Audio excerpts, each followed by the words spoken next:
আখিরাত এবং দুনিয়া কতরে খুশি রাখা যায় না। দুনিয়ার জিন্দেগি কেমন হবে?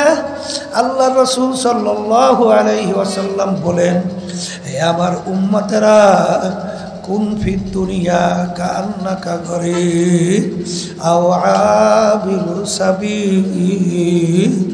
দুনিয়ার ভিতরে তুমি এমন ভাবে চলো মনে হয় যেন তুমি একজন রাস্তার পথিক মুসাফির। আল্লাহু আল্লাহ। হে দুনিয়াদার পাগল আমার বাবারা, হারে দুনিয়াদাররা কবরের ভিতরে কোন অবস্থায় থাকবেন? আল্লাহ রাসূল সাল্লাল্লাহু আলাইহি ওয়াসাল্লাম বলেন, কেউ যদি সমুদ্রের ভিতরে পইড়া যায়, একবার বাঁচার জন্য তার মাথা উপরে উঠায়, আবার তুফানে তার মাথা নিচের দিকে নিয়ে যায়, আবার তুফানে তার মাথা নিচে নিয়ে যায়, আবার বাঁচার জন্য মাথা উপরে উঠায়, আর উপরের দিকে একটু ঢালো ঢালো তাকায়, আমাকে একটু কেউ ধরেনি। ওই ব্যক্তি যে মুসিবতের মধ্যে আছে, এর সে হাজার লক্ষ কোটি গুণ মুসিবতে আছে। আল্লাহু আকবার। দুনিয়াদার কবরের মধ্যে খোদ মাওলানা রুমি নাশদ, তা গোলামে শামসুত তিবরিজি নাশদ। আমি রুমি ততক্ষণ পর্যন্ত রুমি হতে পারি নাই যতক্ষণ পর্যন্ত শামসুত তিবরিজি শাগরেদ হইতে পারি নাই। সোহবতে সালেহ তোরা সালেহ কুনাদ, সোহবতে তালেহ তোরা তালেহ কুনাদ। এক জমানা সোহবতে বা আউলিয়া, বেহতর আসদ সালে তাআত বেরিয়া। গেলে খুশবু এদার হাম্মামে রোজে, রসিদ আজ দস্তে মাহবুবে বদস্তম। সৎসঙ্গে স্বর্গবাস, অসৎসঙ্গে সর্বনাশ। বলে সৎসঙ্গে কবরের যাত্রীরা যদি মানুষ হইয়া নেক কাম বাড়াইয়া, আমল নামা নেকের দ্বারা ভারী কইরা যদি কবরে যাইতে চাও, সাদেকিন বান্দাদের সঙ্গী না হওয়া পর্যন্ত কোনো দিন ইতিহাস বলে না সে নেক কাজ তার বাড়াইতে পারছে, আমল নামা নেকের দ্বারা পরিপূর্ণ করতে পারছে। এরকম কোনো ইতিহাস দেখা যায়। নেকের আমল বাড়ানো, গুনাহ কমাইয়া মাওলার দরবারে হাজিরা দেওয়া, এরপর চিরস্থায়ী শান্তির জায়গা বেহেশতের মধ্যে যাওয়া। জোরে বলেন কথা ঠিক না বেঠিক? হে কবরের যাত্রীরা, হে পর্দার আড়ালের মা বোনেরা, বাজান দুনিয়া কিন্তু ক্ষণস্থায়ী, আর আখিরাত হলো স্থায়ী। আর দুনিয়া দারুল মেহনে ওয়াল বালা, দুনিয়া বালা মুসিবতের জায়গা, কষ্ট ক্লেশের জায়গা। এখানে কেউ শান্তি চাইলে কেউ কোনোদিন পায় নাই, কেউ কোনোদিন পাবে না। বাজান রে, এই গরম, এই ঠান্ডা, এই রোগ ব্যাধির কোনো শেষ নাই। বাজান এই রোগ ব্যাধি, এই ছেলে কথা শোনে না, মেয়ে কথা শোনে না, স্ত্রী কথা শোনে না, স্বামী নিয়ম অনুযায়ী চলে না। বাজান রোগ ব্যাধির কোনো শেষ নাই, শত্রু মিত্রর কোনো শেষ নাই। আর এরকম করতে করতে একদিন হঠাৎ তোমার বাড়ির পাশের মসজিদের মাইকে ঘোষণা হইতে থাকবে, বাড়িওয়ালা নাই রে বাড়ি, নাই রে দুনিয়াতে। এ দুনিয়াদার পাগল আমার বাবারা, এ পর্দার আড়ালের মা বোনেরা, দুনিয়া সম্পর্কে মুযাকাবা করো, তারপর বিদায় নিয়ে মাওলার কবরে রওনা করো। কারণ দুনিয়ার কাজে 5 বার যদি কেউ ঠগ, আবার ওই কাজের ভিতরে চেষ্টা করলে জিতবার আশা করা যায়। কিন্তু এই কবরের যাত্রীরা একবার যদি দুনিয়া থেকে বিদায় নিয়ে কেউ কবরে যাইয়া ঠইগা বসো, বাজান দ্বিতীয়বার দুনিয়াতে আইসা ফিল কইরা জিতবার কিন্তু আর আশা না। বাজারা বিনু কামা আমানান নাস, আল্লাহ রাব্বুল আলামিন বলে ঈমান তোমরা আনো, বিশ্বাস রাখো। কেমন বিশ্বাস রাখবা, কেমন ঈমান আনবা? সাহাবায়ে কেরাম যেভাবে ঈমান আনছিল, সাহাবায়ে কেরামদের ইতিহাস বলে দেখা যায় দুনিয়ার কোনো মোহ, কোনো মোহাব্বতই তাদের কলবে বসতে পারে না। বাজান বরঞ্চ হাকিকত সে তো দুনিয়া বে খবর হ্যায়, দুনিয়া কে নুমাইশ পর নজর হ্যায়। হে দুনিয়ার পাগল আমার বাবারা, কোন সম্মানের পিছনে পড়ছ, কোন সম্পদের পিছনে পড়লা, কোন বাজান দলের পিছনে পড়লা? আখার একটু মাঝে মাঝে চিন্তা করো। যারা হারামকে হারাম মনে করো না, ঘুষকে ঘুষ মনে করো না, সুদকে সুদ মনে করো না, পরের মাল ঠগাইয়া নিজের সম্পদ বাড়াতে যারা মোটেও চিন্তা করো না, মিথ্যা কথা বলো, জুলুম করো, আলেম ওলামাদেরকেও গালি দাও, কিন্তু ভালো করে যাই না রাখো কাদের জন্য এই সম্পদ রাইখা যাও, কাদের জন্য এই বাড়ি গাড়ি রাইখা যাও। একটু মাঝে মাঝে চক্ষু বন্ধ করো, মোরাকাবা করো, কারণ যেদিন তোমাকে সাদা 3টা কাপড় দিয়া পেঁচ দিবে তখন তাকাইয়া দেখো দুনিয়ার হালাত কি। রূহ তন সে উড় গই, মুর্দা কি হালত ক্যা হুই। এ দুনিয়াদার পাগল আমার বাবারা, এ পর্দার আড়ালের মা বোনেরা, দুনিয়া কিন্তু শান্তির জায়গা না। কেউ কোনোদিন পায় নাই, কেউ কোনোদিন পাবে না। যারা আজকে দুনিয়ার পিছনে পইরা স্থায়ী জিন্দেগি আখিরাতকে ধ্বংস করবেন, মাঝান আল্লাহ রাব্বুল আলামিন বলেন উলাইকা কাল আনআম, এগুলো চতুষ্পায় জানোয়ারের মতো। বালহুম আদাল, তার চেয়েও খারাপ। আল্লাহ রাব্বুল আলামিন অন্য আয়াতে বলেন শাররুল বারিয়া, এগুলা একেবারে আমার নিকৃষ্ট, অর্থাৎ প্রাণী শুকুরের চেয়েও খারাপ। এই জন্য আমার ভাইদেরকে বলবো, পর্দারে মা বোনদেরকে বলবো, যারা নাকি দুনিয়াও খুশি রাখতে চাও, আখিরাতকেও খুশি রাখতে চান, একসঙ্গে দুইটা একত্রে কোনোদিন সম্ভব না। কারণ আল্লাহ রাসূল সাল্লাল্লাহু আলাইহি ওয়াসাল্লাম বলেন, দুনিয়া এবং আখিরাতের সম্পর্ক কাজুরাতাইন, 2 সতীনের মতো। 2 সতীন একত্রে যেরকম খুশি রাখা যায় না, এরকম আখিরাত এবং দুনিয়া একত্রে খুশি রাখা যায় না। দুনিয়ার জিন্দেগি কেমন হবে? আল্লাহ রাসূল সাল্লাল্লাহু আলাইহি ওয়াসাল্লাম বলেন, হে আমার উম্মতেরা, কুন ফিদ দুনিয়া কান্নাকা গরীব আও আবিরু সাবিল। দুনিয়ার ভিতরে তুমি এমনভাবে চলো মনে হয় যেন তুমি একজন রাস্তার পথিক, মুসাফির। আল্লাহু আল্লাহ। হে দুনিয়াদার পাগল আমার বাবারা, হারে দুনিয়াদাররা কবরের ভিতরে কোন অবস্থায় থাকবেন? আল্লাহ রাসূল সাল্লাল্লাহু আলাইহি ওয়াসাল্লাম বলেন, কেউ যদি সমুদ্রের ভিতরে পইড়া যায়, একবার বাঁচার জন্য তার মাথা উপরে উঠায়, আবার তুফানে তার মাথা নিচের দিকে নিয়ে যায়, আবার তুফানে তার মাথা নিচে নিয়ে যায়, আবার বাঁচার জন্য মাথা উপরে উঠায়, আর উপরের দিকে একটু ঢালো ঢালো তাকায়, আমাকে একটু কেউ ধরেনি। ওই ব্যক্তি যে মুসিবতের মধ্যে আছে, এর সে হাজার লক্ষ কোটি গুণ মুসিবতে আছে।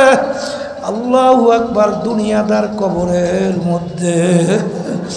এ দুনিয়াদার পাগল আমার বাবারা, এ পর্দার আড়ালের মা বোনেরা, কার প্রেমে পড়ছ?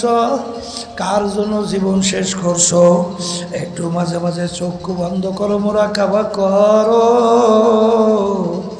যেই দলের নেতা নেত্রীর জন্য জীবন শেষ করলো, স্বার্থ আছে, সম্পর্ক আছে। যখন স্বার্থ থাকবে না, সম্পর্ক থাকবে না, বরঞ্চ দেখা যায় অনেক সময় অনেক দলের নেতারা তার দলীয় লোকদেরকে মাইরা ফেলায়। এই দেখো আমাদের দেশের ভিতরে 5ই আগস্টের পরে এই 1 বছরের কাছাকাছি সময়ের মধ্যে নিজেদের দলের নিজের লোকেরা স্বার্থের জন্য প্রায় 150-র উপরে মাইরে ফেলাইছে। তাইলে বোঝা গেল হাকিকত সে তো দুনিয়া বে খবর হ্যায়, দুনিয়া কি নুমাইশ পর নজর হয়।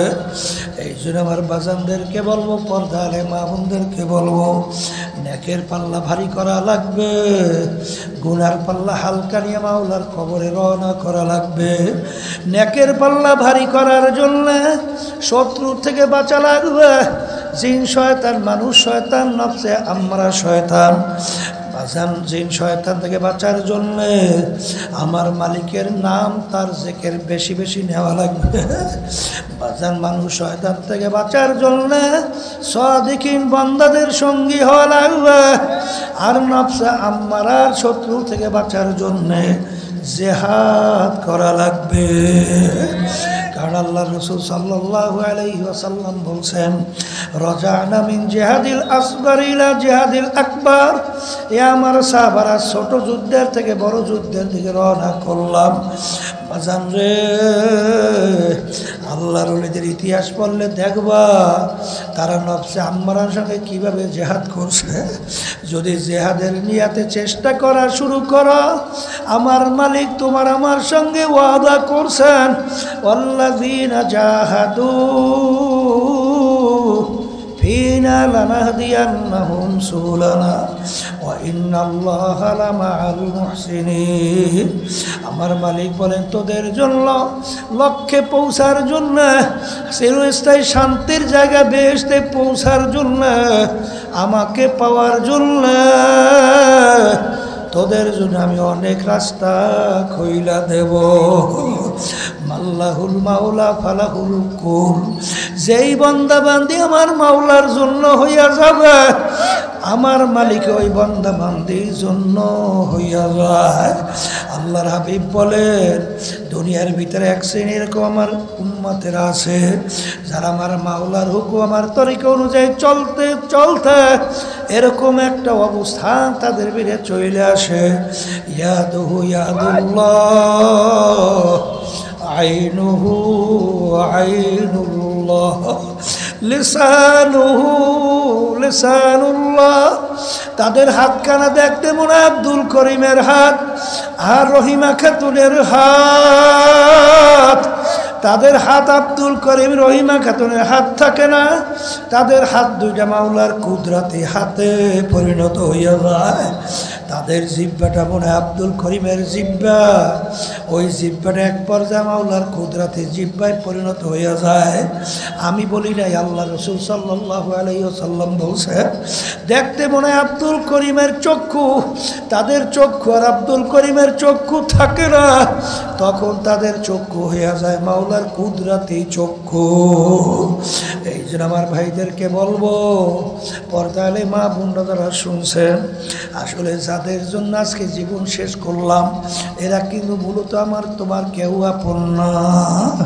আসলে তোমার আমার আপন মায়ের পেটেও ছিল আমার মাওলা, আজকে দুনিয়ার ভিতরে বাইচে রয়েছে তাও আপন আমার মাওলা, কবরের ভিতরে আপন থাকবে আমার মাওলা, কিয়ামতের ময়দানে আপন আমার মাওলা, মিজান পুসরা তো আপন হবে আমার মাওলা। এই জন্য আমার বাজানদেরকে বলবো, কিয়ামতের ময়দানে বান্দাবান্দি যখন উঠবে, আরে নূরুন আলা নূর, বাজান সাদিকিন বান্দাদের সঙ্গী হও, তাদের কথা অনুযায়ী চলো। যতক্ষণ পর্যন্ত কোরআন এবং হাদিস অনুযায়ী তোমাকে আমাকে বলবে বাজান, আর নফস আম্মারার সঙ্গে জিহাদ করো বাজান। পারা যায় না, এই জন্যই বারবার মালিকের কাছে সাহায্য চাও বাজান। আল্লাহু আকবার। শেখ সাদি রহমাতুল্লাহি আলাইহি তিনি বলেন, কারিমা বেবাক সাহেবার হালেমা, কারিমা বেবাক সাহেবার হালেমা কে হাসতা মাসিরে কামান্দে হও, আমার দয়ার মালিক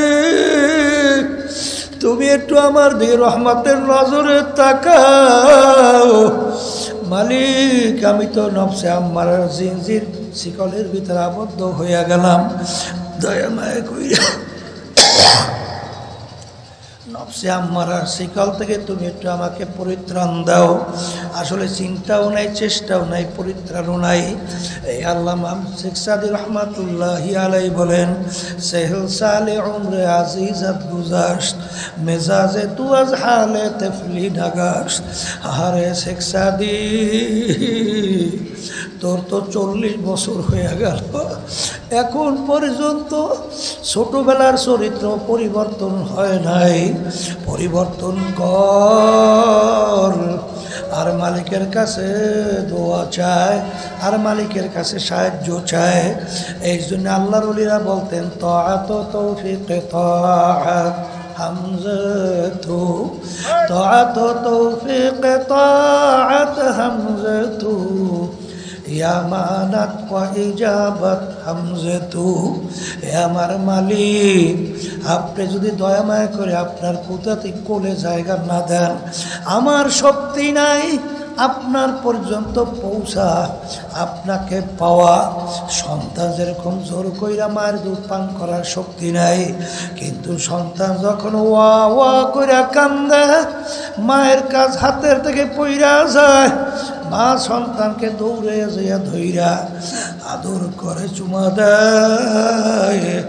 আমার মালিক বান্দাবান্দিকে মা যত সন্তানকে মোহাব্বত করে, তার সে 100,000 গুণ বেশি মোহাব্বত করে আমার মালিক বান্দাবান্দিকে।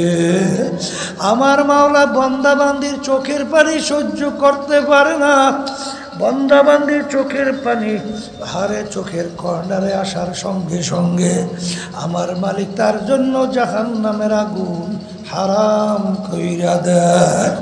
আল্লাহুম্মা আমিন। এ ঘরের মেয়ে লোকেরা হাত উঠাও, গুনার কথা মনে করো, দু চোখের পানি ফেলা, আমার মালিকের দরবারে কান্দো আর মাপ চাও। যদি কান্না না আসে, মনকে বুঝাও ওরে মন, একদিন এই ঘরের দরজা দিয়া নতুন বউ হইয়া উঠছিল রে মন। কত মেয়ে লোকে শরবত খাওয়াইল, কত মেয়ে লোকে বাতাস করলো, আবার এমন একটা দিন আসবে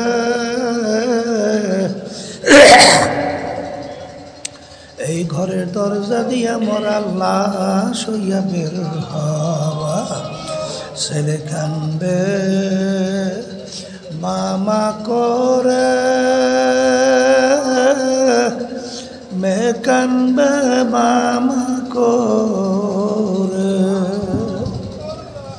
জবাব তো আর দিবা না। আল্লাহ, আপনি একটু মাঠের দিকে চাইয়া দেখেন আপনার বান্দারা কিভাবে কান্দে। মালিক, আমাদের ছেলেও মরে নাই, আমাদের মেয়েও মরে নাই, গুনাহ করে বসি রে, মাফ করে দেন গো মাওলা, মাফ করে দেন। আল্লাহর বান্দারা জোর করে কান্দে, জোর করে কান্দে। সন্তান মারা গেলে চোখে পানি আসে, সম্পদ নষ্ট হয়ে গেলে চোখের ভিতরে পানি আসে। তোমার আমার গুনার কারণে যে জাহান্নামের আগুন জ্বলছে, ওই জাহান্নামের আগুন চোখের পানি ছাড়া ঠান্ডা হবে না। আল্লাহ যাদের উসিলায় মাহফিল হইল, যারা মাহফিলের জন্য চেষ্টা খাটনি সাহায্য করলো, আমরা যারা মাহফিলে উপস্থিত হইয়া গেলাম, আমাদের সবার উপরে খাস মেহেরবানি নাযিল করেন আল্লাহ। আমাদের আম্মা আব্বা আত্মীয় স্বজন যারা ওই অন্ধকার কবরে শুয়ে রয়েছে, আমরা দোয়া করলাম দয়া মায়া করে তাদের কবরকে বেহেশতের বাগান বানায়া দাও। সুবহানা রাব্বিকা রাব্বিল ইজ্জাতি আম্মা ইয়াসিফুন, সালামুন আলাল মুরসালিন, আলহামদুলিল্লাহি রাব্বিল আলামিন। একটা পাগড়ি বের বলতেন, একটা পাগড়ি বের।